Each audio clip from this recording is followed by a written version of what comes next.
Hello दोस्तों, कैसे हो आप। मेरा नाम है विशाल कुमार। मैं आपका वेलकम करता हूं अपने चैनल जेडेक्स मैथ पर। आज का हमारा लेक्चर होने वाला है 10th क्लास की एनसीईआरटी मैथ की बुक का चैप्टर नंबर 4 क्वाड्रेटिक इक्वेशन। इस लेक्चर में मैं आपको बताऊंगा क्वाड्रेटिक इक्वेशन क्या होती है और कौन सी मैथमेटिकल एक्सप्रेशन क्वाड्रेटिक इक्वेशन नहीं होती। एक क्वाड्रेटिक इक्वेशन के रूट का मतलब क्या है, या उसके जीरो या उसके सॉल्यूशन का मतलब क्या है। रूट कह लीजिए, जीरो कह लीजिए, सॉल्यूशन कह लीजिए, तीनों एक ही होता है। फिर मैं आपको बताऊंगा आप किसी क्वाड्रेटिक इक्वेशन के रूट कैसे निकालोगे, अलग अलग तरीके। जैसे मैं आपको बताने वाला हूँ क्वाड्रेटिक फॉर्मूला, फिर मैं आपको बताने वाला हूँ मिडल टर्म या मिड टर्म स्प्लिटिंग मेथड, फिर मैं आपको बताने वाला हूँ तो कंप्लीट स्क्वायर मेथड, और चौथा है बाय यूजिंग ग्राफ। पहले हम ग्राफ प्लॉट करेंगे, फिर देख लेंगे एक्स एक्सिस पे कहाँ पर काट रहा है ग्राफ। तो ठीक है, स्टार्ट करते हैं। सबसे पहले क्वाड्रेटिक इक्वेशन। क्वाड्रेटिक इक्वेशन समझने से पहले हम समझते हैं एक्सप्रेशन क्या है। Algebraic expression. तो एक्सप्रेशन क्या होती है, ये एक अलजेब्रिक एक्सप्रेशन है। क्यों? क्योंकि इसमें वेरिएबल है और ऑपरेशन है। ये भी एक मैथमेटिकल एक्सप्रेशन है। क्यों? वेरिएबल है, कांस्टेंट है, ऑपरेशन है। ये भी एक मैथमेटिकल एक्सप्रेशन है। क्यों? कांस्टेंट है, वेरिएबल है, ऑपरेशन है, बीच में कुछ नहीं है, मतलब मल्टीप्लाई है तो ऑपरेशन भी है। तो एक मैथमेटिकल एक्सप्रेशन एक ऐसा कॉम्बिनेशन है जिसमें वेरिएबल, कांस्टेंट और ऑपरेशन होते हैं। जैसे ये भी एक मैथमेटिकल एक्सप्रेशन है। क्यों? क्योंकि इसमें एक तो वेरिएबल है, आप कहोगे कांस्टेंट नहीं है। मैं कहूँगा आप x को ऐसे लिख सकते हो ना, 1x, 1 इंटू एक्स। तो कांस्टेंट भी है, वेरिएबल भी है, ऑपरेशन भी है। ऑपरेशन यहाँ पर मल्टीप्लाई का, यहाँ पर डिवाइड का है। तो मैथमेटिकल एक्सप्रेशन क्या है? It is a combination of constant, variable and operations. ऐसे अगर कोई ये लिखता है x, तो x को ऐसे लिखा जा सकता है x प्लस 0। तो देखिए कांस्टेंट भी है, वेरिएबल भी, ऑपरेशन भी है। तो आप इतना तो समझ गए होंगे, अगर ये एक मैथमेटिकल एक्सप्रेशन है कि कांस्टेंट भी है, वेरिएबल भी, ऑपरेशन ही है, और ये इसके बराबर है, तो ये भी मैथमेटिकल एक्सप्रेशन है। अब बात करते हैं इक्वेशन क्या होती है। एक ऐसी मैथमेटिकल एक्सप्रेशन जिसमें साइन ऑफ इक्वेटर हो, इसको कहा जाता है साइन ऑफ इक्वेटर। इसको पढ़ते हैं इज इक्वल टू, इसे कहा जाता है साइन ऑफ इक्वेटर। ये रॉबर्ट रिकॉर्डे ने सबसे पहले यूज करा था। तो अगर इक्वल टू का साइन होगा तो हम कहेंगे वो मैथमेटिकल एक्सप्रेशन है, साथ में मैथमेटिकल इक्वेशन भी है।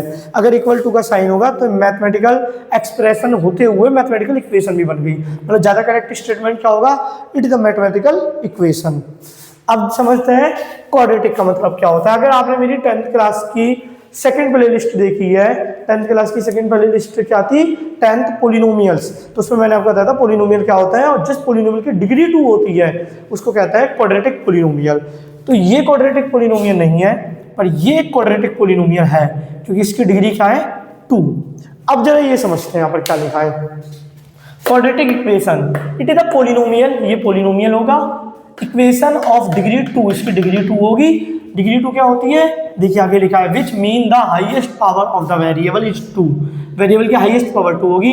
The standard form is ax² plus bx plus c, जहां पर a क्या है, where a b and c are constant या नंबर्स, x इज वेरिएबल, और a जीरो नहीं हो सकता, क्योंकि अगर a आपने जीरो कर दिया तो 0 इंटू x² 0, और ये लीनियर बन जाएगा। हमें क्या चाहिए था, एक ऐसी इक्वेशन चाहिए थी इसकी डिग्री 2 हो, पर अगर ये 0 हो गया तो डिग्री बस 1 रहेगी, x की पावर कुछ नहीं है, मतलब 1 है। तो इसलिए ये ध्यान रखना कि a की वैल्यू 0 नहीं होनी चाहिए। लिखा भी है a equal to 0, it's become a linear equation. अब देखिए एग्जांपल, यहाँ पर मैंने a की जगह 1 लिख दिया, b की जगह 5 लिख दिया, c की जगह 6 लिख दिया। ये क्वाड्रेटिक इक्वेशन है। सेकंड देखिए, यहाँ पर मैंने a की जगह 1 रख दिया।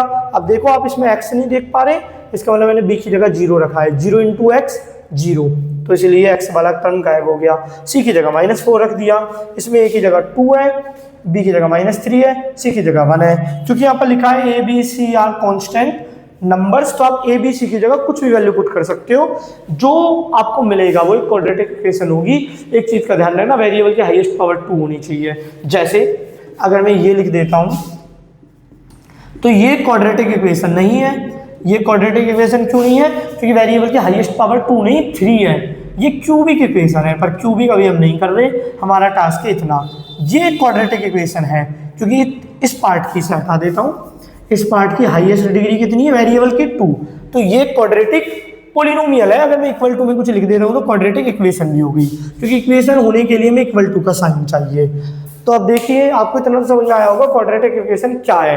मैं आपसे कुछ क्वेश्चन पूछता हूँ, आप बताना वो क्वाड्रेटिक इक्वेशन है या नहीं।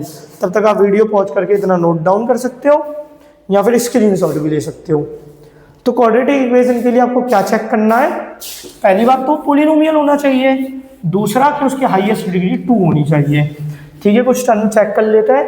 जैसे मान लीजिए मैं आपसे ये कहता हूं, चाहिए क्वाड्रेटिक इक्वेशन है, अगर आपने कहा है हाँ तो गलत, ये क्वाड्रेटिक पोलिनोमियल है पर इक्वेशन नहीं। क्यों? क्योंकि इक्वल टू का साइन नहीं है। अगर मैं इक्वल टू में 0 लिख देता हूं तो हाँ ये क्वाड्रेटिक इक्वेशन है।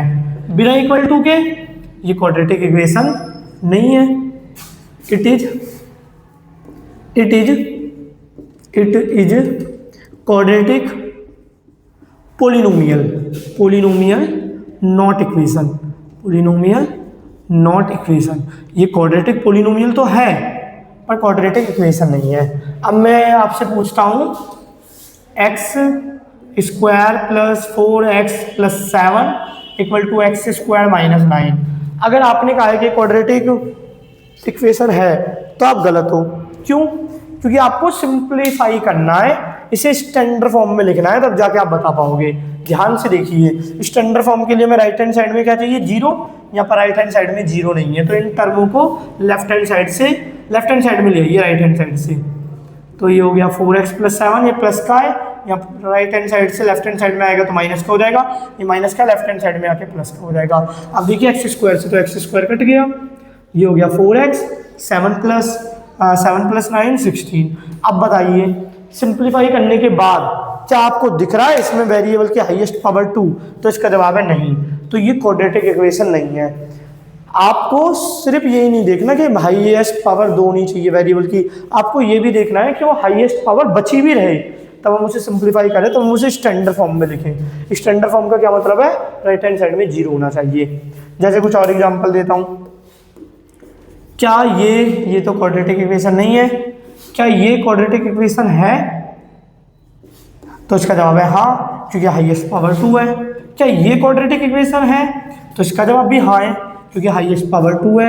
अब बताइए x प्लस 2 का होल स्क्वायर इक्वल टू में x प्लस 3 का होल स्क्वायर, क्या ये क्वाड्रेटिक इक्वेशन है? अगर आपने कहा है नहीं तो मैं कहूँगा एक बार वेरीफाई कर लीजिए, उसके बाद चेक करना। वैसे नहीं, आंसर तो सही है आपका। देखिए ये हमने ऐसे कुछ फॉर्मूला पढ़ा है, a प्लस बी के होल स्क्वायर क्या होता है? a square plus 2ab plus b square. ये फॉर्मूला यहाँ पर लगा है, एक्स स्क्वायर 2, a की जगह x, a की जगह x है, b की जगह 2 है, b की जगह 2, फिर 2 का स्क्वायर इक्वल टू में एक्स स्क्वायर 2ab प्लस में b का स्क्वायर। एक बार मैं ये चेक कर लेता हूँ फ्रेम में आ रहा है या नहीं। हाँ फ्रेम में आ रहा है। तो ये देखिए एक्स स्क्वायर से एक्स स्क्वायर तो कट ही गया, यहाँ से समझ लीजिए प्लस में, इधर आके माइनस में हो गया। ये हो गया 4x प्लस 16 और ये क्या हो गया? ये हो गया 6x प्लस 9। अब सारी चीज़ों को इधर लाएं या ना लाएं, इतना तो पता लग गया कि क्वाड्रेटिक इक्वेशन नहीं है। क्वाड्रेटिक इक्वेशन क्यों नहीं है? क्योंकि देखिए वेरिएबल की हाईएस्ट पावर 2 बची ही नहीं है। पर इसका मतलब ये नहीं है हमेशा ऐसा लिखा हो तो क्वाड्रेटिक इक्वेशन नहीं होगी। जैसे मैं दे रहा हूँ 2x प्लस 3 का whole square equal to x plus 5 का होल स्क्वायर। अब जरा देखिए ये क्या हो जाएगा? a स्क्वायर 2x का स्क्वायर, 2a की जगह 2x, आगे वाले टर्म को a और लास्ट वाले टर्म को b कहते हैं, b की जगह 3, फिर 3 का स्क्वायर, ये हो गया x a स्क्वायर मतलब x का स्क्वायर, फिर 2a की जगह x और b की जगह 5, ठीक है, प्लस में b का स्क्वायर मतलब 5 का स्क्वायर, ये हो जाएगा 4x स्क्वायर, 2 का स्क्वायर 4, x का स्क्वायर x स्क्वायर, ये कितना हो जाएगा 12x, ये हो जाएगा 9x स्क्वायर, ये 10x प्लस 25। अब देखिए सारी चीज़ों को राइट हैंड साइड से लेफ्ट हैंड साइड में ले आइए, तो ये हो गया 4x स्क्वायर प्लस में 12x प्लस में 9 माइनस x स्क्वायर माइनस का 10x, ये प्लस का 10x है, लेफ्ट हैंड साइड में आके माइनस का 10x माइनस का 25 इक्वल टू 0। अब ध्यान से देखिए ये भी x स्क्वायर है, ये भी x स्क्वायर है, तो सॉल्व करके क्या हो जाएगा?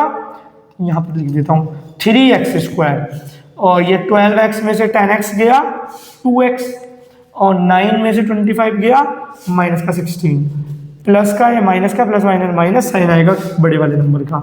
तो देखिए यहाँ पर तो बच गया एक्स स्क्वायर, मतलब x की हाईएस्ट पावर 2 बच गई। तो ये क्वाड्रेटिक इक्वेशन है। अगर आपसे कोई पूछता है ये क्वाड्रेटिक इक्वेशन है, यस, ये क्वाड्रेटिक इक्वेशन है, नो। तो आपको पता कैसे लगा? दोनों एक तरीके से एक ही फॉर्म में लिखी गई थी, पर ये क्वाड्रेटिक इक्वेशन है, ये नहीं, ये आपको पता लगा तब हमने सिंप्लीफाई की। आपने दोनों ही बाइनोमियल सिंप्लीफाई करे, एक साइड में लिया, लेफ्ट हैंड साइड में लिया, अब देखा एक्स स्क्वायर वाला टर्म है या नहीं, अगर है तो क्वाड्रेटिक इक्वेशन है, अगर नहीं है तो क्वाड्रेटिक इक्वेशन नहीं है। तो उम्मीद करता हूँ इतना आपको समझ में आया होगा। अब बात करते हैं रूट्स क्या होता है। तो देखिए यहाँ पर मैंने रूट नहीं, रूट्स लिखा है कि क्वाड्रेटिक इक्वेशन के दो रूट होता है, roots of a quadratic equation. The roots also called solution और zeros are the values, root क्या है, वो वैल्यू है एक्स की that make the quadratic equation equal to zero. Roots क्या है, वो वैल्यू है एक्स की जो क्वाड्रेटिक इक्वेशन को जीरो बनाते हैं। आप इतना वीडियो पॉज करके नोट डाउन कर सकते हो, मैं मिटा देता हूँ और आपको समझाता हूँ कि रूट्स क्या होता है। तो उम्मीद करता हूँ आप अभी तक नोट डाउन कर चुके होंगे। तो मैं राइट वाले बोर्ड पे जो लिखा है वो मिटा देता हूँ। अब समझते हैं रूट्स क्या होता है। जैसे मैं आपको एक पोलिनोमियल देता हूँ, पोलिनोमियल में भी क्वाड्रेटिक पोलिनोमियल, मैं यहाँ पर आपको जो एग्जांपल दे रहा हूँ आप उसके अलावा कोई और एग्जांपल भी सोच सकते हो। जैसे मैं एग्जांपल देता हूँ x square plus 6x plus 8। ये एक क्वाड्रेटिक पोलिनोमियल है पर क्वाड्रेटिक इक्वेशन नहीं। क्यों? क्योंकि क्वाड्रेटिक इक्वेशन के लिए इक्वल टू का साइन भी होना चाहिए, उस साइड कुछ भी रख सकते हो, तो मैंने जीरो रख लिया। क्योंकि अगर आप कोई और भी नंबर रखते तो इधर आके तो वो सॉल्व होकर इधर जीरो ही बचता। तो ये हमारा हो गया क्वाड्रेटिक पोलिनोमियल। अब मुझे एक बात बताइए, मैं एक काम करता हूँ, मैं एक्स की जगह 2 पुट करता हूँ, पुट एक्स इक्वल टू 2। तो बताइए क्या आएगा। इसको पहले मान लेते हैं इसको, let P of X equal to X square plus 6x plus 8। अब करते हैं पुट x बराबर 2। पी ऑफ एक्स का मतलब है polynomial in term of x, polynomial का p और इन टर्म ऑफ x के लिए x। तो p ऑफ 2 जहाँ पर x है वहाँ पर 2 पुट कर दीजिए। अगर आपने मेरी पोलिनोमियल वाली प्लेलिस्ट देखी है तो आपको आसानी से समझ में आ रहा होगा मैं क्या समझाना चाह रहा हूँ। 2 का स्क्वायर होता है 4, ये हो गया 12 प्लस 8 और ये हो गया 24। अब मुझे ये बताइए क्या ये जीरो है? तो इसका जवाब है नो, ये जीरो नहीं है। इसका मतलब है x equal to 2 is not root of given polynomial. क्यों मैंने ऐसे क्यों कहा? क्योंकि रूट्स की डेफिनेशन क्या है? The roots are the value of x, are the values of x that make the quadratic equation equal to zero. या ये भी कह सकते हैं any real number k is said to be root of polynomial, ये लिख दीजिए, हमारा चैप्टर क्वाड्रेटिक है, quadratic polynomial if p of k equal to zero. मतलब अगर मैं वो वैल्यू पुट करूँ पोलिनोमियल में, जीरो आ जाए तब उसको रूट कहेंगे। तो ये तो रूट नहीं है।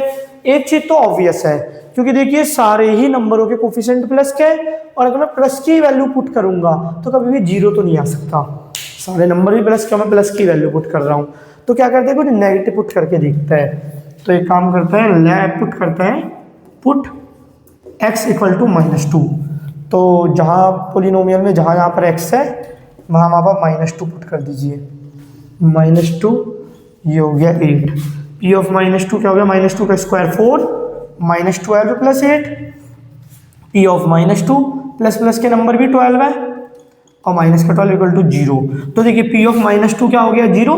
अगर p ऑफ k 0 हो जाए तो k is set to be root. इसका मतलब -2 is root of given polynomial. इसका मतलब है -2 क्या है? रूट है। तो अभी जो देखिए इसका एक रूट मिल गया, क्योंकि इसकी डिग्री 2 है तो इसके मैक्सिमम 2 रूट मिल सकते हैं। तो एक तो हमें मिल चुका है, हमें एक रूट और इसका ढूंढना पड़ेगा। तो एक और रूट है। इस बार क्या करते हैं, -3 पुट करके देखते हैं। Put x equal to -3। तो p ऑफ -3 क्या हो जाएगा? जहाँ पर x है वहाँ -3 पुट कीजिए। -3 का स्क्वायर 6 इंटू -3 प्लस 8। -3 का स्क्वायर क्या होता है? 9 -18 प्लस 8, ये कितना हो गया हमारा? 17 -18 -1। ये तो जीरो के बराबर नहीं है, इसका मतलब एक्स बराबर -3 is not a root of given polynomial. Given polynomial का रूट नहीं है, किसी और पोलिनोमियल का रूट हो सकता है -3, पर दिए गए पोलिनोमियल का रूट नहीं है, इस क्वाड्रेटिक पोलिनोमियल का रूट नहीं है। एक काम करते हैं, -4 पुट करके देख लेते हैं। पुट x बराबर -4। किसी के दिमाग में ये आ सकता है कि मैंने -2 से ही क्यों स्टार्ट करा, -1 से क्यों नहीं करा, तो रैंडम था, आप -1 से स्टार्ट कर लीजिएगा। पुट x इक्वल टू -2, तो जहाँ पर भी x है वहाँ पर -4, पुट x इक्वल टू -4, जहाँ पर भी x है वहाँ पर -4 पुट कर दीजिए। प्लस में 6 इंटू -4 प्लस में 8, ये क्या हो गया 16, ये हो गया 24 प्लस में 8, और ये क्या हो गया 24 माइनस 24 0। तो तब -4 पुट कर रहे हैं, तब हमें आंसर क्या मिल रहा है 0। इसका मतलब है -4 इज आ रूट। अब मुझे इसके 2 रूट मिल गए। अगर 2 रूट मिल गए और इसकी डिग्री भी 2 थी, क्योंकि क्वाड्रेटिक पोलिनोमियल है, तो इससे ज़्यादा रूट इसके एग्जिस्ट नहीं करते। इसके 2 ही रूट होंगे, जो रूट आपको मिल चुके हैं। अब हमें आगे ढूंढने की जरूरत नहीं है। ये जो 2 ही रूट होंगे, ऐसा नहीं है मैं ये 2 रूट ढूंढ पा रहा हूँ, दुनिया में कोई भी इन 2 रूट के अलावा तीसरा ऐसा नंबर नहीं बता सकता जो इस पोलिनोमियल में पुट करके 0 आ जाए, चाहे वो रियल नंबर हो या इमेजिनरी नंबर हो। तो उम्मीद करता हूँ आपको इतना समझ में आया होगा। अब आपने देखा ये जो हम रूट निकाल रहे हैं, ये कौन सा तरीका था, hit and trial method. Hit and trial method, इसमें हमने एक नंबर पुट करा, चेक करा कि 0 नहीं आया मतलब रूट नहीं है। एक और नंबर पुट करा, चेक करा 0 आ गया मतलब रूट है। नंबर पुट करा 0 नहीं आया मतलब रूट नहीं है। पुट करा 0 आ गया मतलब रूट है। अब एक बात सोच के देखिए, सपोज कीजिए इसके रूट 2 होते, अब वो 2 रूट होते 500 और 499, 500, 500 और 499। तो हिट एंड ट्रायल मेथड बहुत बुरी तरह फेल हो जाता, क्योंकि मैं चेक करते करते 1 से चेक करता, 2 से चेक करता, थोड़े बहुत जंप भी मार सकता था, 10 से 20 से, फिर भी बड़ी मुश्किल से वो रूट मिलते। किन 2 रूट की बात कर रहा हूँ, जो मैंने भी थोड़ी देर पहले बताया, जिनमें से एक 500 था। तो हमें कोई एक ऐसा मेथड चाहिए जो ज़्यादा इफेक्टिव हो, जो हमें रूट निकाल के दे दे, हमें हिट एंड ट्रायल ना करना पड़े, क्योंकि लेंदी है, साथ में जरूरी भी नहीं है जो वैल्यू आप पुट कर रहे हो वो रूट निकले। पहले तो आपको कैलकुलेशन करनी है, अगर वो रूट ना निकले तो दोबारा कैलकुलेशन करनी है। तो हमें कोई ऐसा इफेक्टिव वे चाहिए जो हमें दोनों रूट जल्दी से निकाल के दे दे, हमें ज़्यादा सोचना ना पड़े। क्योंकि अगर इसके बड़े बड़े रूट हुए, जैसे मान लो मैं एक और पोलिनोमियल लिख देता हूँ, मान लीजिए पोलिनोमियल लिखा x² plus 101x 101x plus 100। अब इसके 2 रूट हैं, वो कौन से हैं, एक तो 1 है और एक 100 है। अब 1 रूट तो बड़ी जल्दी मिल जाएगा हिट एंड ट्रायल मेथड से, 1 नहीं -1 एंड -100। -1 तो बड़ी जल्दी रूट मिल जाएगा हिट एंड ट्रायल से, पर -100 रूट ढूंढना थोड़ा सा कॉम्पिटिटिवली मुश्किल हो सकता है। इसीलिए हमें एक ऐसा मेथड बनने वाला है जो हमें जल्दी से जल्दी रूट निकाल के दे। तो हम पढ़ने वाले हैं क्वाड्रेटिक फॉर्मूला। अभी बताता हूँ क्वाड्रेटिक फॉर्मूला क्या होता है। ये फॉर्मूला कहाँ से आया ये भी मैं आपको बता सकता हूँ, पर ये आपके सिलेबस का पार्ट नहीं है। अगर आप ये जानना चाहते हो क्वाड्रेटिक फॉर्मूला कहाँ से आया, कैसे बना, क्यों ये रूट निकाल के दे पाता है, तो आप वीडियो में कमेंट कर सकते हो। अगर 3-4 लोग भी जानने के लिए एक्साइटेड होंगे तो मैं आपको डेरिवेशन दूंगा कि फॉर्मूला कहाँ से आया। अभी हम पढ़ने वाले हैं क्वाड्रेटिक फॉर्मूला। क्वाड्रेटिक फॉर्मूला क्या होता है, एक्स से निकालने का ये फॉर्मूला है, -b plus minus under root b² minus 4ac by 2a। ये होता है फॉर्मूला रूट से निकालने का। ये फॉर्मूला लगाने से पहले आपको कुछ तरीके बताता हूँ जिससे आप रूट निकाल सकते हो, जैसे मेथड्स फॉर फाइंडिंग रूट्स। और ये जो मैं जो भी बात लिख रहा हूँ क्वाड्रेटिक पोलिनोमियल के लिए है। तो पहला तो हमारे पास तरीका है क्वाड्रेटिक फॉर्मूला, जिसके बारे में मैं बस बात स्टार्ट करने ही वाला हूँ। क्वाड्रेटिक फॉर्मूला जो हमारे पास सेकंड वे है वो है हमारे पास mid term splitting method. Mid term कह लीजिए या मिडिल टर्म कह लीजिए, मिड टर्म स्प्लिटिंग मेथड। जो हमारे पास तीसरा तरीका है वो है कंप्लीट स्क्वायर मेथड। ये पहले आपके सिलेबस का पार्ट हुआ करता था पर बाद में हटा दिया गया, कंप्लीट स्क्वायर मेथड। और जो हमारे पास चौथा तरीका है वो तरीका क्या है, वो तरीका है बाय ग्राफ। ग्राफ से हम रूट निकालेंगे। तो मैं ये सवाल इस चारों तरीके से कराऊंगा, इससे ज़्यादा मैं और भी अगर आप क्वेश्चन करना चाहते हो, रूट निकालना चाहते हो, तो आप इस प्लेलिस्ट के बाकी लेक्चर देख सकते हो, जिसमें मैं आपको एक्सरसाइज 4.1, 4.2 और 4.3 और करा रहा हूँ। वैसे ही और भी बाकी की सारी एक्सरसाइज करा रहा हूँ। बाकी अगर फिर भी आपको डाउट है तो मैं आपसे कहूँगा कि आप कमेंट कर सकते हो, मैं वो सारे क्वेश्चन कवर अप करूँगा जो आपके कमेंट में आएंगे। आज हम इसी पोलिनोमियल के रूट निकालने वाले हैं इन चारों तरीके से। ये लेक्चर मैं यहीं पर ख़त्म कर दूंगा।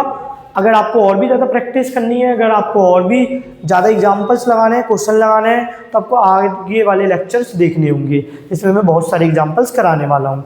तो देखिए, सबसे पहले हम लगाने वाले हैं क्वाड्रेटिक फॉर्मूला। इसके हमें रूट निकालने हैं। हमें वैसे पता है इसके रूट क्या क्या आए थे।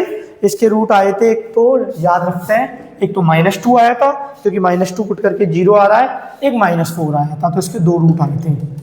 ओके, तो अब देखते हैं फॉर्मूला कैसे काम आएगा। सबसे पहले आपको जो गिवन होगा उसको लिखिए। ये आपको दिया है क्वाड्रेटिक इक्वेशन। अब आपको कंपेयर करना होगा on comparing with ax² bx plus c = 0। आपको इसके साथ कंपेयर करना है और आपको देखो क्या क्या मिलेगा। वी गेट x² के कोफिशिएंट को a कहता है, x² के आगे कुछ नहीं है तो 1, a = 1। x के कोफिशिएंट को b कहता है, x के आगे b है तो b की जगह 6 है तो b = 6। और c जो कांस्टेंट टर्म है, जो ना x का कोफिशिएंट है ना x² का, तो c = 8। अब इस फॉर्मूले में रखिए तो x की वैल्यू क्या है, -b plus minus √ b² - 4ac whole divided by 2a। तो देखिए -b की जगह वैल्यू पुट करी, b की वैल्यू क्या थी 6, तो ये हो गया -6। फिर b की जगह 6 वैल्यू पुट करी, -4, a की जगह 1। ये देखिए यहाँ से हमें वैल्यू पुट करनी है, a की जगह 1 और c की जगह 8 whole divided by 2a, a की वैल्यू है 1। आगे देखिए आगे क्या हो जाएगा, ये हो गया -6 प्लस माइनस 6 का स्क्वायर होता है 36, ये हो गया 32 होल डिवाइडेड बाय 2। अब यहाँ पर देखिए ये हो गया x = -6 प्लस माइनस रूट के अंदर क्या आ गया 36 - 34, 36 - 32 तो 4 आ गया होल डिवाइडेड बाय 2 × 1 2। अब आगे ये क्या हो गया -6 और √4 क्या होता है 2। अब इसके दो केस बनेंगे, पहले या तो ये दोनों प्लस में होंगे और सेकंड केस ये दोनों माइनस में होंगे। मतलब इन दोनों के बीच में पहले में प्लस है और दूसरे में माइनस है। अब ये क्या हो गया +- तो -4/2 कैंसिल आउट करके आ गया -2। और ये वाला पार्ट यहाँ पर लिख देता हूँ, इसे भी सॉल्व करते हैं। तो इतना आपको समझ में आया होगा। देखिए यहाँ पर प्लस माइनस का मतलब है एक बार प्लस में लेना है दोनों को, एक बार दोनों को माइनस में लेना है। तो प्लस में तो मैंने ले लिया, प्लस माइनस साइन आएगा बड़े वाले नंबर का, कैंसिल आउट हो गया -2। एक बार दोनों नंबरों को माइनस में लेना था ना, दोनों के बीच में माइनस, ये माइनस प्लस तो -8/2, x की वैल्यू आ गई -4। अब ध्यान से देखिए जो आपको रूट दिए गए थे, एक -2 और एक -4, जो रूट अभी हमने हिट एंड ट्रायल मेथड से निकाले थे, ये भी एक मेथड है रूट निकालने का, पर ये मैंने इस लिस्ट में नहीं लिखा क्योंकि ये कोई प्रोफेशनल तरीका नहीं है। मैंने यहाँ पर जो भी तरीके लिखे हैं वो हमेशा काम करेंगे, तो ये जो तरीका का ये कोई प्रोफेशनल तरीका नहीं है, इसलिए मैंने यहाँ पर नहीं लिखा। तो देखिए जो हमें रूट्स मिले थे हिट एंड ट्रायल मेथड से, हम पुट करके देख रहे थे रूट है या नहीं, वो डायरेक्ट निकल गए। एक है -2, एक है -4। अब देखते हैं मिडल टर्म स्प्लिटिंग मेथड या मिड टर्म स्प्लिटिंग मेथड कैसे काम करता है। इसके लिए भी अगर आपको और भी ज़्यादा एग्जांपल्स करने हैं तो मैं आपको यही सजेस्ट करूंगा कि मैंने 9th क्लास की प्लेलिस्ट बना रखी है पोलिनोमियल पे, उस पर आप देख सकते हो। अब देखिए मिडल टर्म स्प्लिटिंग मेथड कैसे काम करता है। आपको 2 नंबर सोचने हैं, ये = 0 के है। आपको 2 नंबर सोचने हैं जिन्हें मल्टीप्लाई करके इसके आगे 1 है, 1 इंटू 8 8, तो आपको 2 नंबर सोचने हैं जिन्हें मल्टीप्लाई करके 8 आए। अगर यहाँ पर 2 होता ना तो 2 इंटू 8 16, तो मैं कहता 2 नंबर सोचने जिन्हें मल्टीप्लाई करके 16 आए। और यहाँ पर प्लस है तो आपको ऐसे 2 नंबर सोचने हैं जिन्हें मल्टीप्लाई करके 6 आए। मान लीजिए यहाँ पर माइनस होता तो मैं आपसे कहता आपको 2 नंबर सोचने हैं जिन्हें मल्टीप्लाई करके 8 आए। यहाँ पर माइनस होता तो आपको 2 नंबर वो सोचने हैं जिन्हें मल्टीप्लाई करके 8 तो आए, साथ में घटा के 6 आए।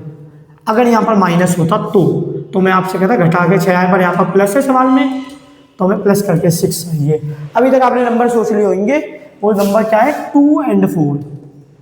देखिए 2 और 4 8 भी आ रहा है मल्टीप्लाई करके, 2 और 4 ऐड करके 6 भी आ रहा है। तो आपको 6 को तोड़ना है 2 और 4 में। साइड में x है, x लिखा रहने दीजिए। और ये क्या हो गया, x का मल्टीप्लाई 2x, x का multiply 4x plus 8 equal to 0। अब इन दोनों में से x कॉमन लिया, ये आ गया x, इधर से बचा 2। ये देखिए क्या होता है, ये होता है 4 इंटू 2, तो 4 कॉमन लिया, यहाँ पर आ गया x, यहाँ पर आ गया 2।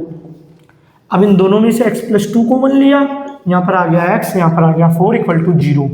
अब अगर दो एक्सप्रेशन मल्टीप्लाई होकर 0 आ रही है, या तो पहली एक्सप्रेशन 0 है या दूसरी एक्सप्रेशन 0 है, तो यहाँ से x की वैल्यू आ गई -2 और यहाँ से x की वैल्यू आ गई -4। देखिए फिर से वही 2 रूट आ गए।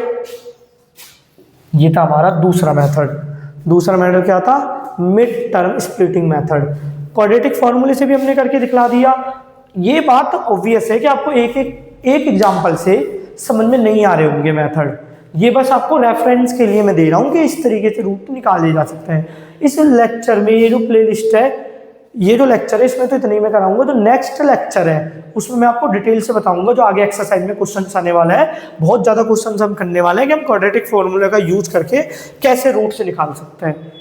तो ये मैं रेफरेंस के लिए लिख रहा हूँ कि ये तरीके हैं आपके पास रूट निकालने के लिए। ये सिर्फ एक एग्जाम्पल सफिशेंट नहीं है, ये मुझे पता है, इसीलिए आगे और भी मैं लेक्चर अपलोड करने वाला हूँ इसी प्लेलिस्ट में। अब देखिए, अब हम तीसरा मेथड यूज करते हैं। तीसरा मेथड है कंप्लीट स्क्वायर मेथड। ये कैसे काम करता है ये समझते हैं। x² + 6x + 8 equal to 0। आपको कंप्लीट स्क्वायर बनाना है। कैसे बना सकते हो, देखो a² + 2ab + b²। अगर ऐसा लिखा मिल गया आपको तो आप उसको ऐसे लिख सकते हो, a + b का होल स्क्वायर। तो हम कुछ ऐसा बनाने की कोशिश कर रहे हैं इसे। देखिए कैसे बनाएंगे। ये हो गया x², इसमें से 2 बाहर ले लिया और जो चीज़ बाहर होती है वो साइड में लिखी है। जो चीज़ x, जो पहला टर्म है a² वो साइड में लिखा है। यहाँ पर पहला टर्म है x का स्क्वायर होता है x², तो वो साइड में लिख दिया। बचा क्या, हमें 6 बनाना है तो 3 बचा। ठीक है, अब मैंने क्या करा, क्योंकि देखिए अगर यहाँ पर b है तो b का स्क्वायर जुड़ रहा है, तो मैंने 3 का स्क्वायर जोड़ दिया। पर इससे तो हमारी जो इक्वेशन है, वो जो सवाल है वो चेंज हो जाएगा, तो मैंने 3 का स्क्वायर घटा भी दिया जिससे कुछ फर्क ना पड़े। ये प्लस का 8 था, प्लस का 8 लिख दिया। ये अगर आप ध्यान से देखो तो 0 ही होने वाला है। ये हो जाएगा 6x, ये x का स्क्वायर इक्वल टू में 0। अब देखिए ये इस फॉर्म में आ गया, तो इसे मैं लिख सकता हूँ x + 3 का होल स्क्वायर। ये हो गया -9 + 8 इक्वल टू 0। x + 3 का होल स्क्वायर, ये हो गया -1। -9 + 8 प्लस माइनस, तो साइन आएगा माइनस का घटा के, बड़े वाले का साइन आता है। अब ये उधर जाके हो जाएगा प्लस का 1 हो गया। अब स्क्वायर है, तब उधर जाएंगे स्क्वायर रूट डालेंगे तो क्या आ जाएगा +-। तो 2 केस बनेंगे। एक तरफ ये एक और स्टेप सॉल्व कर लेते हैं। x + 3, ये √1 का क्या होता है, √1 का 1 होता है +-। अब एक तरफ तो ये x + 3 किसके इक्वल है 1 के, और एक तरफ x + 3 किसके इक्वल है -1 के। तो यहाँ पर ये प्लस में राइट हैंड साइड में जाके माइनस में हो जाएगा, और x की वैल्यू आ गई -2। ये माइनस में राइट हैंड साइड में, ये प्लस में राइट हैंड साइड में जाके माइनस में हो जाएगा, और x की वैल्यू आ गई -4। फिर से देखिए वही 2 रूट निकल गए जो निकलने चाहिए थे। तो ये मैटर थोड़ा सा कॉम्प्लिकेटेड था, इसीलिए आपके सिलेबस से शायद हटा दिया गया होगा। तो ये कैसे काम करता है, हमें ऐसा कुछ बनाना है। कंप्लीट स्क्वायर मेथड का मतलब है एक कंप्लीट स्क्वायर बनाना है। तो x² क्या होता है, x का स्क्वायर। मैं ऐसे तोड़ के लिख रहा हूँ, 2 आगे था लिख दिया, फिर जिसका स्क्वायर था वो सेकंड टर्म था मल्टीप्लाई में, तो देखिए x का स्क्वायर था तो मैंने x भी लिख दिया। अब सोचना है बचा क्या, हमें 6 बनाना है, 2 है, x भी है, 6x यहाँ पर है, 2x यहाँ पर है, तो 3 की कमी है तो 3 लिख दिया। अब जो b है उसी का स्क्वायर चाहिए, तो बी का स्क्वायर, पर इससे सवाल चेंज हो जाएगा तो बी का स्क्वायर घटा दिया। उसके बाद ये पूरा बन गया कंप्लीट स्क्वायर। एक सवाल और कर देता हूँ कंप्लीट स्क्वायर मेथड से, क्योंकि इसे मैं आगे भी कम यूज करने वाला हूँ, क्योंकि आपके सिलेबस का पार्ट नहीं है। तो देखिए एक सवाल और कर देता हूँ कंप्लीट स्क्वायर से। उसके बाद हम देखते हैं बाय ग्राफ। तो मान लीजिए हमारा सवाल ये है एक्स स्क्वायर प्लस 10x और प्लस 16। तो ये आपको इसके रूट निकालने हैं। कैसे निकालोगे? तो ये हो गया एक्स का स्क्वायर, ये लिख लीजिए 2, फॉर्मूले में 2 है, और फिर आगे जिसका स्क्वायर है वो टर्म लिखना है। तो आगे एक्स का स्क्वायर है तो एक्स लिख दिया। अब सोचिए आपको क्या चाहिए ताकि 10 बन जाए, 5। अब जहाँ पर बी है तो बी का स्क्वायर भी होना चाहिए। अब यहाँ पर 5 है तो 5 का स्क्वायर जोड़ दिया, पर इससे सवाल चेंज हो सकता है, पॉलिनोमियल चेंज हो सकता है, तो 5 का स्क्वायर घटा भी दिया। अब कुछ फर्क नहीं पड़ेगा। प्लस में 16 इक्वल टू 0। अब ये देखिए तो फॉर्मूला बन गया A square plus 2b plus B square. तो एक्स प्लस 5 का होल स्क्वायर माइनस का 25 प्लस का 16, और ये हमारा हो गया प्लस माइनस प्लस माइनस, तो माइनस का साइन आएगा बड़े वाले का, ये माइनस का है उधर जाके प्लस में हो गया, राइट हैंड साइड में जाके प्लस का हो गया। मैं ये वाला पार्ट मिटा देता हूँ, वीडियो पॉज करके स्क्रीनशॉट ले सकते हो, मुझे स्पेस की नीड है। अब देखिए ये प्लस में ये स्क्वायर है, उधर जाके स्क्वायर रूट हो जाएगा, और स्क्वायर रूट हम डालते हैं तो दोनों साइन आते हैं प्लस माइनस। क्यों? क्योंकि मान लीजिए एक्स का स्क्वायर 4 है तो एक्स की वैल्यू क्या हो सकती है? 2 भी हो सकती है, -2 भी हो सकती है, और ये तभी हम निकाल पाएंगे तो हम स्क्वायर रूट डालते समय आगे प्लस माइनस लिख देंगे, क्योंकि यहाँ से तो 2 बन गया, प्लस का भी होगा माइनस का भी होगा। तो अब देखिए ये क्या हो गया, एक्स प्लस 5, ये हो गया 3, प्लस और माइनस दोनों का। तो या तो ये 3 के बराबर होगा या फिर ये -3 के बराबर होगा, और ये राइट हैंड साइड में जाके माइनस का हो गया, तो एक्स की वैल्यू क्या आ गई, -2। ये राइट हैंड साइड में जाके माइनस का हो गया, और एक्स की वैल्यू आ गई -8। अब आप ये नहीं कह सकते कि तो मैच नहीं कर रहे, ये पोलिनोमियल भी तो दूसरा है, ये पोलिनोमियल भी दूसरा है। तो यहाँ पर मैंने एक सवाल और करके दिखलाया, किस तरीके से, कंप्लीट स्क्वायर मेथड से। अब हम देखते हैं ग्राफ वाला मेथड कैसे हमारे काम आ सकता है। वैसे सबसे ज़्यादा घटिया मेथड है, क्योंकि कई बार ऐसा होता है ग्राफ एक्स एक्सिस को काटता भी नहीं है, पर रियल रूट निकालने में मदद करेगा। और एक्स एक्सिस को काट रहा है तो रियल रूट तो आपको मिल जाएंगे। अब जैसे मान लीजिए इसी के मैं रूट निकला रहा हूँ ग्राफिकल मेथड से। ग्राफिकल मेथड में आपको बहुत ज़्यादा पॉइंट पुट करने पड़ेंगे और देखना पड़ेगा क्या आंसर आएगा। तो देखिए मैं 1 पुट करता हूँ, 1 पुट करूँगा तो क्या आएगा, 1 का स्क्वायर 1, ये 6 × 1 लिख देता हूँ। चलो ये वाला पार्ट भी मिटा देता हूँ, ये हो जाएगा 14 + 1 15 हो जाएगा 1 पुट करेंगे तो सबसे पहले क्या करता है, x की वैल्यू पुट करता है 1, पुट x = 1। तब मैं 1 पुट करूँगा तो मुझे मिलेगा क्या, p ऑफ x में p ऑफ x के बराबर इसे मानता है। अब जैसे ही मैं 1 पुट करूँगा x² + 6x + 8, जैसे ही मैं 1 पुट करूँगा मुझे मिलेगा 1 का स्क्वायर 6 × 1 + 8, और ये हो गया 1 + 6 + 8 15। तो 1 पुट करने से मिल रहा है 15। 0 पुट करके देख लीजिए, पुट x = 0, तो मैं 0 पुट करूँगा मुझे क्या मिलेगा, 0 का स्क्वायर + 6 0 + 8, ये हो गया 0 + 0 + 8 जो हो गया 8। तो मुझे 0 पुट करने से क्या मिल रहा है, 8। तो आपको पॉइंट ढूंढने पड़ेंगे। 0 पुट करने से 8 मिल रहा है तो यहाँ कहीं होगा। अगर मैं इसे 8 ले लूँ तो 2 का गैप ले लेते हैं, 2 4 6 8 10 12 14 16, 2 4 ओके 2 4 6 8, तो ये वाला पॉइंट ले लेते हैं 8।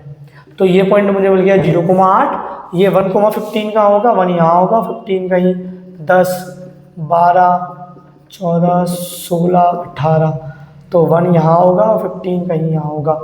तो मुझे 2 पॉइंट मिल गए। अब सोचिए कुछ और, -1 पुट करके देख लीजिए, पुट x = -1, जहाँ जहाँ पर x है वहाँ पर -1 रखिए, -1 का स्क्वायर 6 × -1 + 8, 1 -6 + 8, और ये क्या हो गया 9 - 6 = 3। तो -1 पुट करने से मुझे मिल रहा है 3, ओके, -2, -4, -6, -8, -10, -12, तो -1 पुट करके मिल रहा है 3, तो ये हो गया हमारा 3। उसके बाद आपको ऐसे अंदाज़ा लगाना है, कोई और पॉइंट पुट कर लीजिए, मान लीजिए -6 पुट कर लेते हैं, तो आप देखोगे ये कुछ ग्राफ ऐसे गुजरेगा, ऐसे और पॉइंट पुट करोगे, ऐसे कुछ गुजरेगा और फिर ऐसे टर्न होके चला जाएगा। ये मुझे कैसे पता टर्न होके चला जाएगा? क्योंकि मेरे को ज़्यादा एक्सपीरियंस है।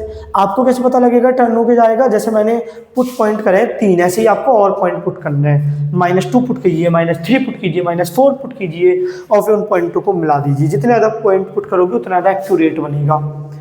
तो उम्मीद करता हूँ आज का लेक्चर आपको समझ में आया होगा।